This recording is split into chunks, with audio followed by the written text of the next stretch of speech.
আর এই জন্য ইহুদি খ্রিস্টানেরা মুসলমানদের মা এবং বোনদেরকে নষ্ট করে দেওয়ার জন্য, ধ্বংস করে দেওয়ার জন্য, বেহায়াপনা এবং বেলেল্লাপনা তাদের মধ্যে ঢুকিয়ে দেওয়ার জন্য এমন কোনো অস্ত্র নাই যা তারা প্রয়োগ করছে না, যা তারা প্রয়োগ করেনি, ভবিষ্যতে প্রয়োগ করবে না, এমন কোনো অস্ত্র নাই। কেননা মায়েরাই হচ্ছে পরিবারের ভিত্তি।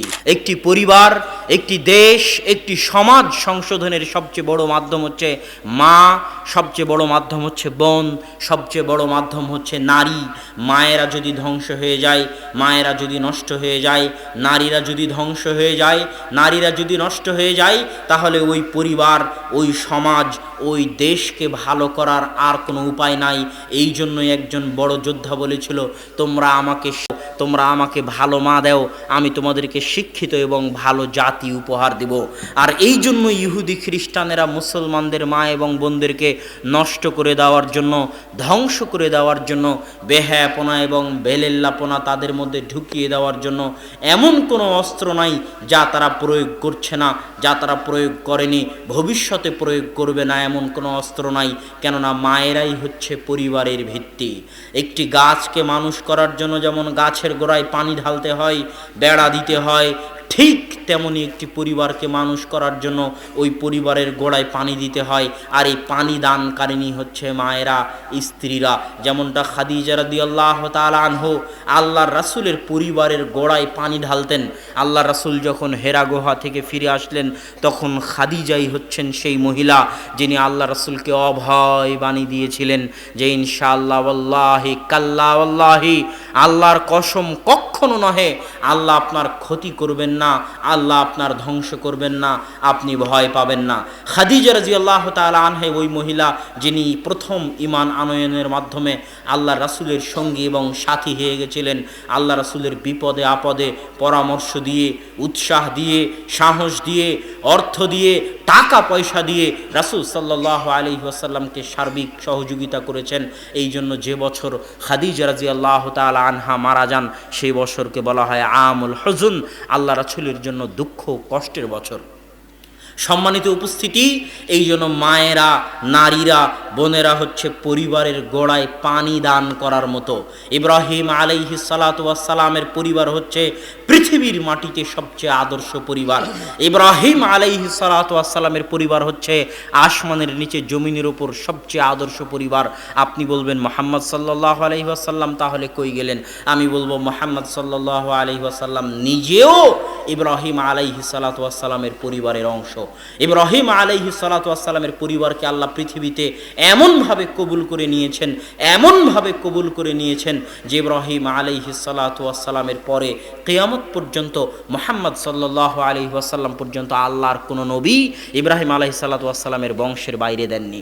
আর ইব্রাহিম আলাইহিস সালাতু ওয়াস সালামের পরিবারের এত ভালো হওয়ার, এত উন্নত হওয়ার, এত শ্রেষ্ঠ হওয়ার পিছনে বড় কারণগুলোর একটা কারণ হচ্ছে আল্লাহ ইব্রাহিম আলাইহিস সালাতু ওয়াস সালামকে এমন দুইজন স্ত্রী দিয়েছিলেন যারা হচ্ছেন সতী এবং সাধবী, যাদের একজনের ঘটনা নাম হচ্ছে সারা আলাইহা সালাতু ওয়াস সালাম, যিনি যখন বিপদে পড়লেন, জালেম বাদশাহ যখন তার সাথে খারাপ কাজ করতে চাইল, তখন তিনি জালেম বাদশাকে বললেন, আমি 2 রাকাত সালাত আদায় করতে চাই।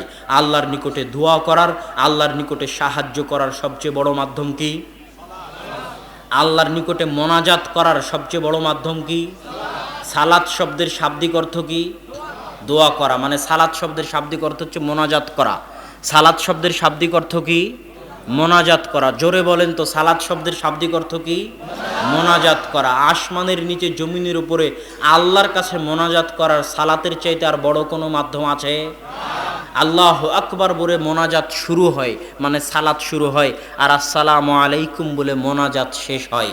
আর যে বলে সালাম ফিরানোর পর হুজুরকে মোনাজাত করতে, সে হচ্ছে জাহেল, অজ্ঞ, মূর্খ। সে জানে না যে সালাতই হচ্ছে মোনাজাত। এইটা তাকে আরো 10 বছর পড়তে হবে। তো সম্মানিত উপস্থিতি, মোনাজাত করার সবচেয়ে বড় মাধ্যম সালাত। এই জন্য সারা আলাইহা সালাতু ওয়াসসালাম সালাতে দাঁড়িয়ে গেলেন মোনাজাত করার জন্য। আল্লাহকে বললেন, আল্লাহুম্মা ইন কুনতা তাআলাম, হে আল্লাহ, আপনি যদি জানেন আমি সারা আমার লজ্জা স্থানের, আমার ইজ্জতের, আমার আমানতের, আমার মান সম্মানের হেফাজত করেছি, আমার স্বামী ছাড়া অন্য কাউকে আমার এই লজ্জা স্থান, আমার শরীর দেখতে এবং ব্যবহার করতে দিইনি, আমি যদি আমার এই আমানতের খেয়ানত না করে থাকি, তাহলে আজকে এই বিপদ মুহূর্তে লা তুসাল্লিত আলাইয়াল কাফের, আপনি কাফেরকে আমার উপর জয় করবেন না। এমন স্ত্রী হচ্ছে ইব্রাহিম আলাইহিস সালাতু ওয়াস সালামের স্ত্রী। দোয়া করা শেষ হওয়ার আগেই জালেম বাদশার হাত পা অবশ্যই মাটিতে পড়ে গেল। আল্লাহু আকবার। এই ঘটনার পরে আরেকজন স্ত্রী ওই জালেম বাদশাহ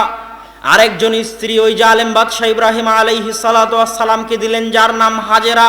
ইব্রাহিম আলাইহিস সালাতু ওয়াস সালাম যখন মক্কায় নির্জন মরুভূমিতে, যেখানে মানুষজন তো নাই, পশু পাখি তো নাই, গাছপালাও নাই, আজ 1000 বছর পরে, 5, 6, 10,000 বছর পরেও যদি আপনি মক্কায়, আজকে আধুনিক যুগে যদি মক্কায় যান, তবুও দেখবেন মক্কার ওই জায়গাটা, কাবা ঘরের ওই জায়গাটা চারিদিকে পাহাড় দিয়ে ঘেরা। এখনও সৌদি সরকার রাস্তাঘাট পাহাড় কেটে ভালোভাবে উপযোগী করে তৈরি করতে পারেনি।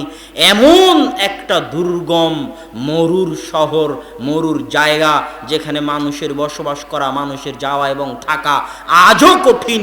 এমন জায়গায় ইব্রাহিম আলাইহিস সালাতু ওয়াস সালাম যখন তার পরিবারকে রেখে গেলেন, হাজেরা এবং ইসমাইলকে রেখে গেলেন, তখন সামনে সামনে ইব্রাহিম হাঁটছেন কিছু না বলেই, আর পিছনে পিছনে হাজেরা হাঁটছেন। তখন হাজেরা জিজ্ঞেস করছেন, আইনা তাযহাবু ইয়া ইব্রাহিম, ইব্রাহিম আপনি কোথায় যাচ্ছেন? ইব্রাহিম আলাইহিস সালাম উত্তর দেন না। আইনা তাযহাবু ইব্রাহিম, ইব্রাহিম কোথায় যাচ্ছেন? উত্তর দেন না। তখন হাজেরা বললেন, আপনি কি আল্লাহর নির্দেশে যাচ্ছেন? আল্লাহর আদেশে আমাদেরকে এখানে রেখে যাচ্ছেন? তখন ইব্রাহিম আলাইহিস সালাম বললেন, নাম। তখন আল্লাহ, যদি আল্লাহর নির্দেশে, আল্লাহর আদেশে এই নির্জন মরুভূমিতে আমাদেরকে রেখে গিয়ে থাকেন, তাহলে এখানে মানুষজন না থাকলেও, এখানে খাবার না থাকলেও, পশু পাখি না থাকলেও, পানির ব্যবস্থা না থাকলেও আমাদের হেফাজত আল্লাহই করবেন, কোনো চিন্তা নাই ইনশাআল্লাহ। কতটা মজবুত ইমানের অধিকারী, কতটা আল্লাহর উপর ভরসাকারিনী মহিলা হলে এমন নির্জন পরিবেশে, মহিলা মানুষ, কোনো পুরুষ মানুষ নয়, তিনি একজন মহিলা মানুষ। আল্লাহু আকবার। হাতে একটা ছোট বাচ্চা, এই ছোট বাচ্চাকে নিয়ে একজন মহিলা মানুষ কতটা আল্লাহ ভীরু হলে, কতটা ইমানদার হলে এমন নির্জন মরুভূমিতে, যেখানে মানুষজন নাই, যেখানে থাকার ব্যবস্থা নাই, খাওয়ার ব্যবস্থা নাই, পানির ব্যবস্থা নাই, এমন জায়গায় বলতে পারে যদি আল্লাহর নির্দেশে হয়ে থাকে তাহলে আমাদেরকে আল্লাহই হেফাজত করবেন। তিনি যখন পানির সন্ধানে সাফা মারোয়ায় দৌড়ালেন 7 বার, তো এমন একজন পরহেজগার মহিলার সাফা মারোয়ায় 7 বার দৌড়ানোকে আল্লাহ কোরআনে বলছেন, ইন্নাস সাফা ওয়াল মারওয়াতা মিন শাআইরিল্লাহ। ওই যে হাজেরা সাফা মারোয়ায় তার সন্তানের জন্য দৌড়িয়েছিল, আমি হাজেরার এই দৌড়ানোটাকে কিয়ামত পর্যন্ত নিদর্শন বানিয়ে দিলাম। আল্লাহু আকবার। ওই জায়গাতেই পৃথিবীর সর্বশ্রেষ্ঠ মানুষ মুহাম্মদ সাল্লাল্লাহু আলাইহি ওয়াসাল্লাম দৌড়িয়েছেন। আজও এখনো হাজার মানুষ সেখানে দৌড়াচ্ছে। এই জন্য বললাম, ইব্রাহিম আলাইহিস সালাতু ওয়াস সালামের পরিবার হচ্ছেন পৃথিবীতে সর্বশ্রেষ্ঠ পরিবার। ইসলামের বহু হুকুম আহকাম ইব্রাহিম আলাইহিস সালাম এবং তার পরিবারের সাথে সম্পৃক্ত। পুরো হজটাই, পুরো কাবা ঘরটাই আমাদের পুরো কেবলা। আমরা যে 5 ওয়াক্ত সালাত আদায় করি যেই কেবলার দিকে মুখোমুখি হয়ে, সেই কাবা ঘর থেকে শুরু করে, পুরো হজ থেকে শুরু করে, কুরবানি থেকে শুরু করে, মুসলমানি করা থেকে শুরু করে সব কিছুই ইব্রাহিম আলাইহিস সালাতু ওয়াস সালাম এবং তার বংশধরদের সাথে ঘটে যাওয়া ঘটনাগুলোর স্মৃতিচারণ স্বরূপ আল্লাহ সুবহানাহু তাআলা ইসলামের বিধিবিধান স্বরূপ বানিয়ে দিয়েছেন। তো সম্মানিত উপস্থিতি, মা এবং বোনদেরকে লক্ষ্য করে বলতে চাই, আপনাদের দ্বারাই আদর্শ পরিবার সম্ভব যদি আপনারা সারা এবং হাজেরার মতো পরহেজগার হন, তাকওয়াবান হন, আল্লাহ ভীরু হন, তাহলে সমাজ পরিবর্তন করা সম্ভব।